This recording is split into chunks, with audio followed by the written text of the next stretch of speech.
আসবে বন্ধু, সব কাজ কমপ্লিট করে তুমি মসজিদে চলে যাও, যেন তোমার পিছুটা না থাকে।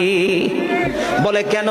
আমাদের দোষের কিন্তু বন্ধু শেষ নাই। জুমার দিনে মুসল্লিরা যায় সবার পড়ে এবং বের হয়, ইমাম সাহেব যখন ডানে বামে সালাম ফেরায়, মনে হয় যেন বন্ধু বিশ্বযুদ্ধ শুরু হয়ে গেছে, কার আগে কে রে বার হয়ে যাবে। অথচ আমার নবীর আদর্শ নিয়ে আমি আজকে ওয়াজ করছি বন্ধু।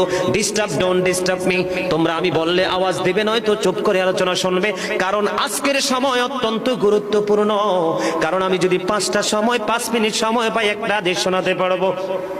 হয়তো বা এই একটা হাদিসে আপনাদের কারো না কারো হৃদয়ে ছুঁয়ে যেতে পারে, আর এটাই আপনার জীবনের জন্য, হেদায়েতের জন্য যথেষ্ট হতে পারে। বন্ধু, মুসল্লিরা যায় রে সবার পরে, বের হয়ে আসে সবার আগে। এটা মুসলমানের কখনো চরিত্র হতে পারে না, তাকওয়া সম্পূর্ণ ব্যক্তির আদর্শ কখনো হতে পারে না। হাদিস শরীফ খুলে দেখি।